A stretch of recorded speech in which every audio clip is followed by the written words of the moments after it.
Capítulo 9. Pero las privaciones, o mejor dicho, las penalidades de Lockwood disminuyeron.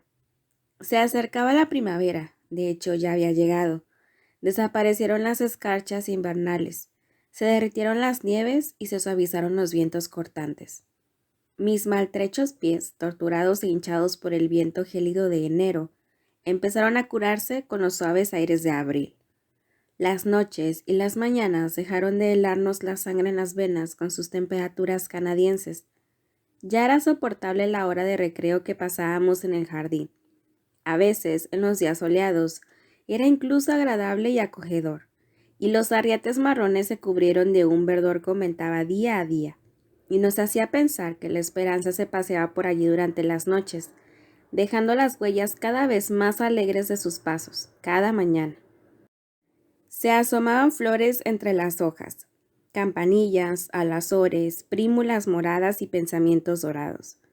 Los jueves por la tarde, cuando teníamos mediodía de fiesta, dábamos paseos y encontrábamos flores más bonitas aún en los bordes de los caminos, bajo los setos.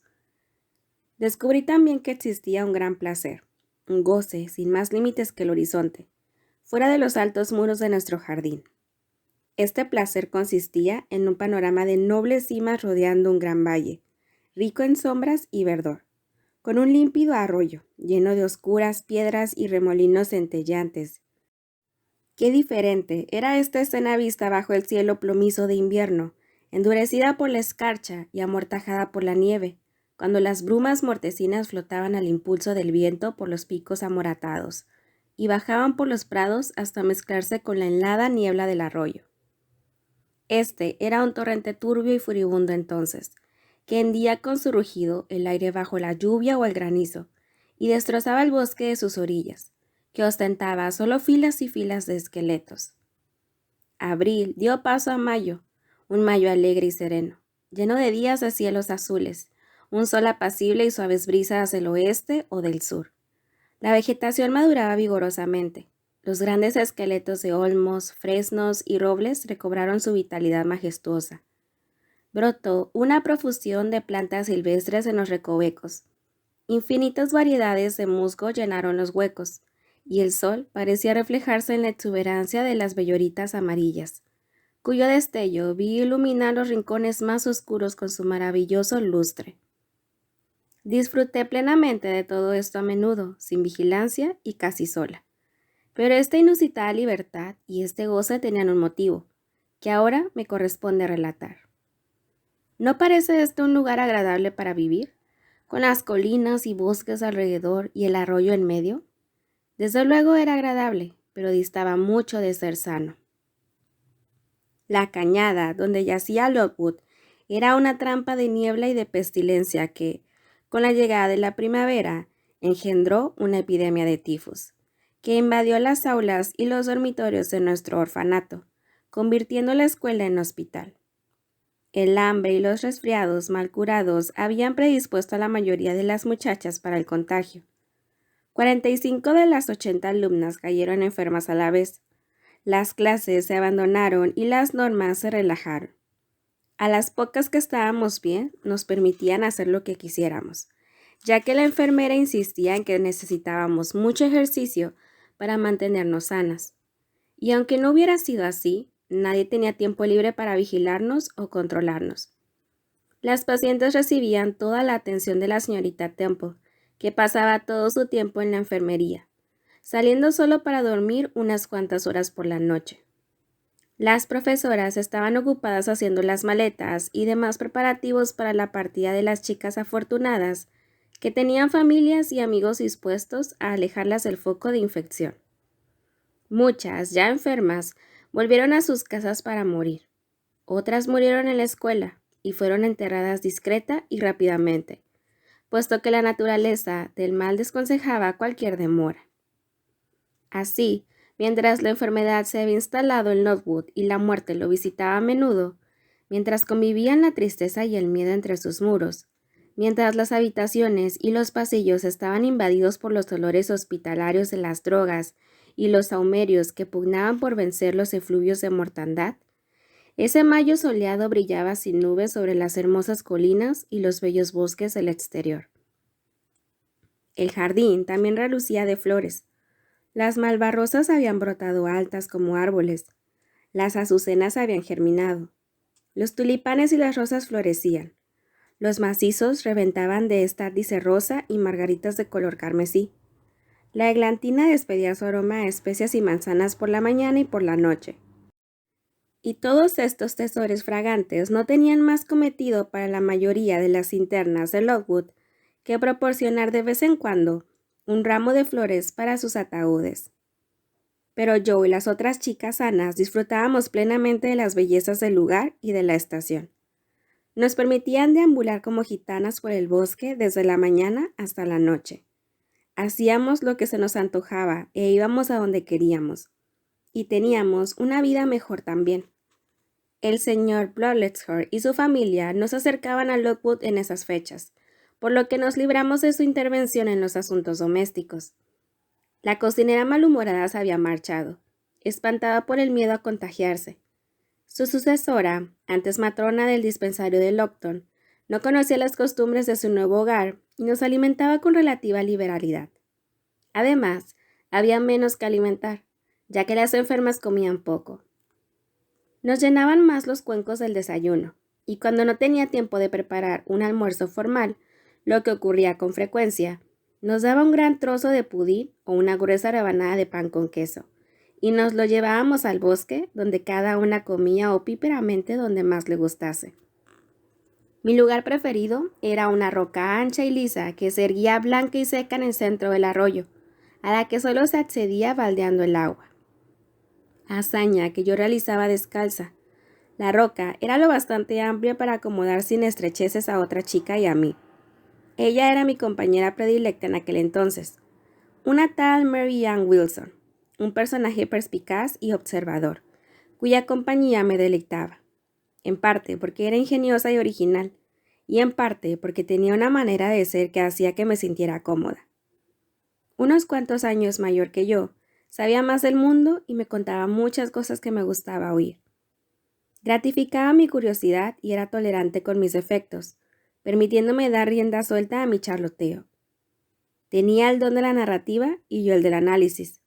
A ella le gustaba dar información y a mí preguntar, por lo que nos llevábamos maravillosamente y sacábamos mucho placer, si bien poco provecho, de nuestra compañía mutua. Mientras tanto, ¿dónde estaba Ellen Burns? ¿Por qué no pasaba yo estos días de libertad con ella?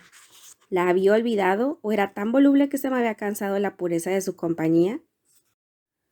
Es indudable que esta Mary Ann Wilson era inferior a mi primera amiga, ya que solo me contaba historias divertidas y se entregaba conmigo al chismorreo picante y mordaz que me complacía.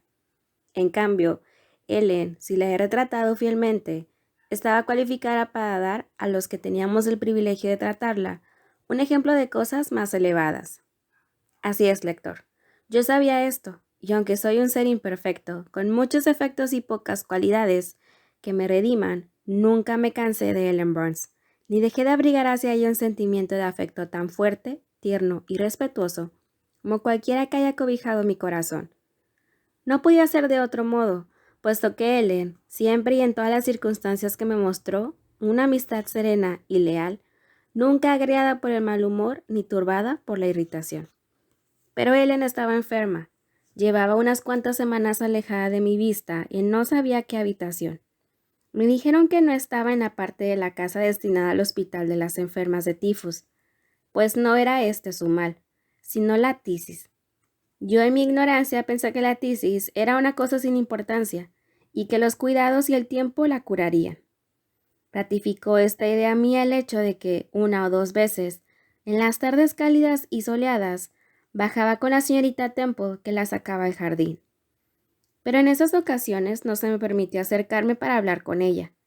Solo la veía desde la ventana del aula, y no muy claramente por hallarse ella envuelta en mantas y sentada muy lejos en el pórtico.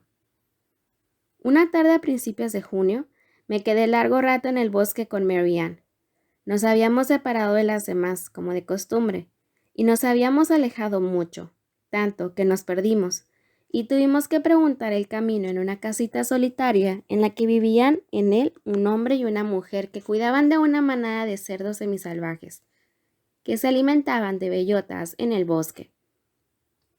Cuando regresamos, la luna había salido y había un caballo que sabíamos era del médico en la puerta del jardín. Mervyn comentó que suponía que alguien estaba muy enfermo. Se habían mandado llamar al señor Bates a estas horas de la tarde. Ella entró en la casa y yo me quedé unos minutos para plantar en mi parcela de jardín unas raíces que había arrancado del bosque, temerosa de que se marchitasen si las dejaba hasta la mañana siguiente. Una vez hecho esto, me rezagué un poco porque las flores despedían un aroma muy dulce bajo el rocío, y la tarde era muy apacible y cálida. El resplandor del oeste auguraba buen tiempo para el siguiente día, y en el este la luna brillaba majestuosa. Observaba y disfrutaba de estas cosas con placer infantil cuando se me ocurrió pensar por primera vez. Qué triste estar echada en una cama en peligro de muerte. Este mundo es tan bello que sería terrible tener que dejarlo para ir quién sabe a dónde. Después, mi mente hizo su primer intento serio de comprender lo que le habían inculcado sobre el cielo y el infierno. Y por primera vez lo rechazó, perpleja. Por primera vez, mirando atrás, a cada lado y adelante, vio un abismo insondable en todas partes. Sintió que el único punto sólido era el presente. Todo lo demás eran nubes sin forma y una profundidad vacía, y tembló ante la idea de tambalear y caerse en ese caos. Mientras pensaba en esta nueva idea, oí abrirse la puerta principal. Salió el señor Bates con una enfermera. Después de acompañarlo a montar en su caballo y partir, iba a cerrar la puerta, pero corría hacia ella. ¿Cómo está Ellen Burns? Muy mal, fue su respuesta. ¿Es a ella a quien ha visitado el señor Bates? Sí. ¿Y qué dice de ella? Dice que estará poco tiempo entre nosotros. Esta frase, si la hubiese oído el día anterior, me habría transmitido solo la noción de que se le iban a llevar a su casa en Northumberland. No habría sospechado que significaba que se estaba muriendo, pero ahora lo supe en el acto. Comprendí claramente que los días de Ellen Burns en este mundo estaban contados, que se le iban a llevar al mundo de los espíritus, si es que existía tal lugar. Experimenté una gran sensación de horror, seguida de un fuerte sentimiento de pesar, y después el deseo, la necesidad de verla, por lo que pregunté en qué cuarto estaba. Está en el cuarto de la señorita Temple, dijo la enfermera. ¿Puedo ir a hablar con ella? No, pequeña, no es buena idea. Y ahora debes entrar. Cogerás la fiebre si te quedas fuera bajo el rocío. La enfermera cerró la puerta principal. Yo entré por la puerta lateral que conducía al aula. Llegué justo a tiempo. La señorita Miller estaba llamando a las alumnas para acostarse.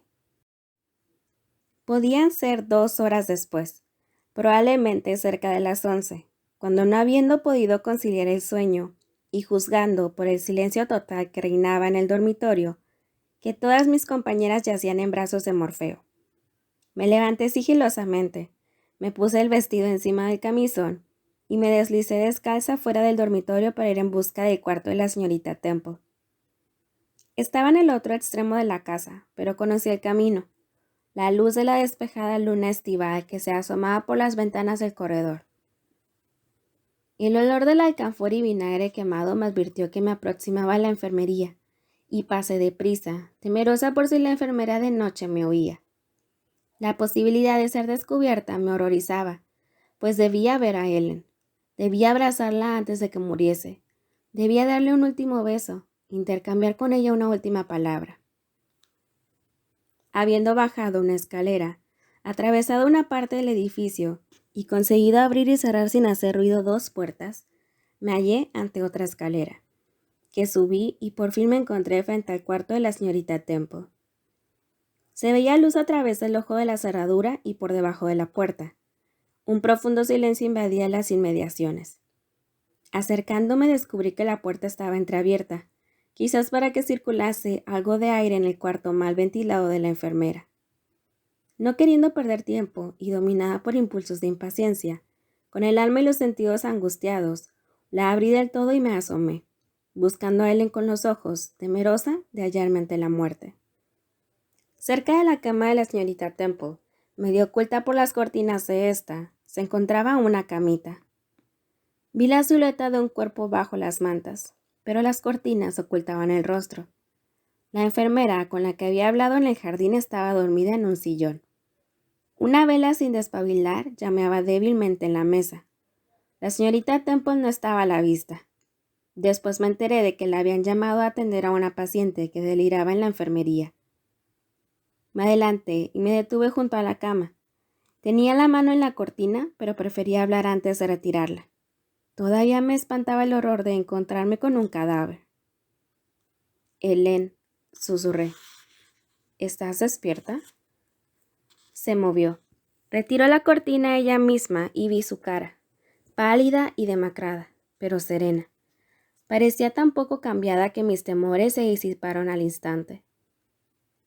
¿Eres realmente tú, Jane?, preguntó con su dulce voz de siempre. Vaya, pensé. No va a morir, están equivocados. No podría hablar tan tranquilamente, ni tendría este aspecto apacible si así fuera.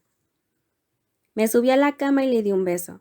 Tenía la frente fría y la cara delgada y fría, con sus manos y muñecas, pero sonreía como antes. ¿Por qué has venido, Jane? Son más de las 11. He oído el reloj hace unos minutos. He venido a verte, Helen. Me he enterado de que estás muy enferma y no podía dormirme sin antes hablar contigo. Has venido a despedirte entonces. Es probable que hayas venido justo a tiempo. ¿Es que te marchas a algún sitio, Helen? ¿Te vas a casa? Sí, a mi casa eterna, mi casa final. No, no, Helen, me detuve, afligida. Mientras me esforzaba por reprimir mis lágrimas, a Helen le sobrevino un arrebato de tos. Sin embargo, no despertó a la enfermera. Cuando hubo pasado, quedó exhausta un rato y después susurró. Jane, estás descalza. Túmbate y tápate con la colcha. Así lo hice. Me rodeó con el brazo y me acurruqué junto a ella. Tras un largo silencio, prosiguió, aún susurrando. Soy muy feliz, Jane, y cuando te enteres de que me he muerto, no debes afligirte, porque no hay motivos para ello. Todos hemos de morir algún día, y la enfermedad que se me lleva no es dolorosa, sino suave y lenta. Mi mente está descansada. No dejo a nadie que me vaya a llorar mucho. Solo tengo a mi padre que se ha casado hace poco y no me echará de menos. Al morir joven me evitaré muchos sufrimientos. No tenía las cualidades ni el talento adecuados para forjarme un buen puesto en el mundo. Habría estado constantemente metida en problemas. Pero, ¿a dónde vas, Helen? ¿Puedes verlo? ¿Puedes saberlo? Creo y tengo fe. Me voy con Dios. ¿Dónde está Dios? ¿Quién es Dios? Es mi creador y el tuyo, y nunca destruirá lo que ha creado. Tengo una fe ciega en su poder y confío plenamente en su bondad. Cuento las horas hasta que llegue el fatídico ser que me ha de volver a él y revelármelo. Entonces, Helen, ¿estás segura de que existe el cielo y de que van allí las almas cuando se mueren? Estoy segura de que existe un estado futuro. Creo que Dios es bueno. Puedo entregarle mi alma inmortal sin recelos. Dios es mi Padre, es mi amigo. Lo quiero y creo que Él me quiere a mí. ¿Y yo volveré a verte, Helen, cuando muera? Vendrás a la misma región de felicidad y serás recibida por el mismo Padre poderoso y universal. Sin ninguna duda, querida Jane. Pregunté de nuevo, pero esta vez solo con el pensamiento. ¿Dónde está esa región? ¿Existe realmente? Y me abracé más estrechamente contra Helen, que me era más querida que nunca, sintiéndome incapaz de soltarla, ya sea con la cara oculta en su cuello. Poco después dijo con tono dulcísimo. Qué cómoda estoy. Ese último arrebato de tos me ha cansado un poco y siento que puedo dormirme ahora. Pero no me dejes, Jane. Me gusta tenerte cerca. Me quedaré contigo, queridísima Helen. Nadie me alejará de aquí. ¿Estás calentita, querida? Sí. Buenas noches, Jane. Buenas noches, Helen. Me dio un beso y se lo devolví, y pronto nos dormimos las dos. Cuando abrí los ojos era de día. Me había despertado un movimiento inusitado. Levanté la vista y noté que me llevaban unos brazos. Me sostenía la enfermera, que me llevaba por los corredores de vuelta al dormitorio. No me reprocharon por abandonar mi cama, ya que tenía otra cosa en que pensar. En ese momento quedaron sin respuesta mis múltiples preguntas, pero un día o dos más tarde descubrí que la señorita Temple, al volver a su cuarto al amanecer, me había encontrado en la cama, con la cara contra el hombro de Ellen Burns y mis brazos alrededor de su cuello. Yo estaba dormida y Ellen muerta. Su tumba se encuentra en el cementerio de Brawleyshurst. Durante los 15 años siguientes a su muerte, solo un túmulo de hierba la cubría. Ahora marca el lugar una lápida de mármol gris, inscrito con su nombre y la palabra Resurham.